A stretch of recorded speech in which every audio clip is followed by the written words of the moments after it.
ஜெயச்சந்திரனின் அடடா audio offer 5 முதல் 70% வரை டிஸ்கவுண்ட். ஆச்சி கொழுக்கட்டை மாவு வந்தாச்சு.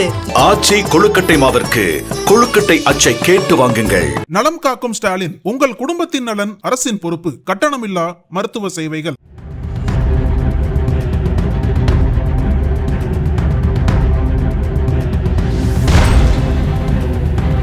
தூத்துக்குடி மாவட்டம் தமிழ்ச்சாலையில் அரசு பாலிடெக்னிக் கல்லூரி ஒன்று செயல்பட்டு வருகிறது. இந்த கல்லூரியில் சுமார் 1000க்கும் மேற்பட்ட மாணவர்கள் படித்து வருகின்றனர். இங்கு ஆறுமுகநேரி பாரதி நகரைச் சேர்ந்த 17 வயதான வெங்கடேஷ் என்ற மாணவர் மெக்கானிக்கல் பிரிவில் 1ஆம் ஆண்டு படித்து வருகிறார். இவரது தந்தை திருவிழாக்களில் பட்டாசு தயாரித்து வெடிக்கும் தொழில் செய்து வருகிறார். இந்த சூழலில் கடந்த 11ஆம் தேதி திருவிழாவிற்கு பயன்படுத்தியது போக மீதமிருந்த வெடிகளில் ஒன்றை வெங்கடேஷ் நேற்று கல்லூரிக்கு வரும்போது எடுத்து வந்துள்ளார். இதையடுத்து மதிய உணவு இடைவேளையின் போது வெங்கடேஷ் பைக்குள்ளிருந்த வெடியை எடுத்து 2 மாணவர்கள் விளையாடியதாக கூறப்படுகிறது. அப்போது யாரும் எதிர்பாராத விதமாக அந்த வெடி பயங்கர சத்தத்துடன் வெடித்து சிதறியது. இந்த சம்பவத்தில் மாதவன் என்ற மாணவனின் கை முற்றிலுமாக சிதைந்து விட்டது. அதோடு அருகில் நின்று கொண்டிருந்த முரளி கார்த்திக் என்ற மாணவனின் கண்ணில் வெடித்துகள்கள் பட்டு சிறிய காயம் ஏற்பட்டது. இதை பார்த்து அதிர்ச்சியடைந்த கல்லூரி நிர்வாகத்தினர் காயமடைந்த 2 மாணவர்களையும் மீட்டு தூத்துக்குடி அரசு மருத்துவமனைக்கு சிகிச்சைக்காக அழைத்து சென்றனர். இந்த சம்பவம் தொடர்பாக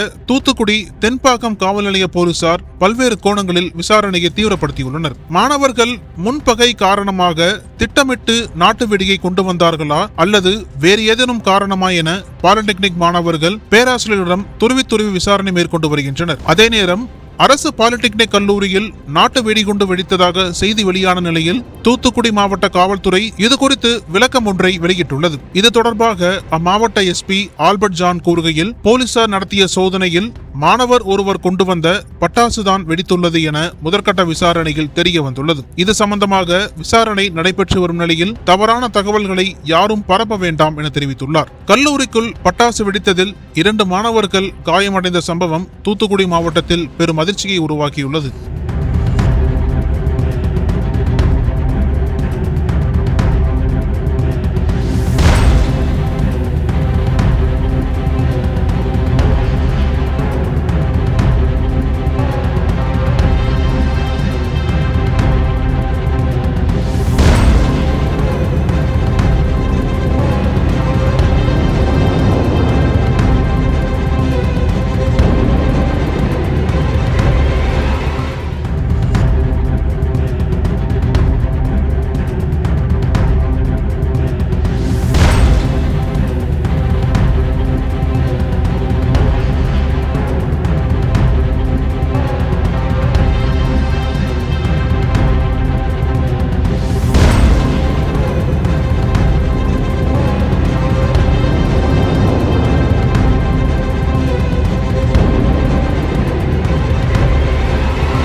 அனல் பறக்கும் செய்திகளை அப்டேட் செய்து கொள்ள நக்கீரன் களத்தை இப்பவே சப்ஸ்கிரைப் பண்ணுங்க.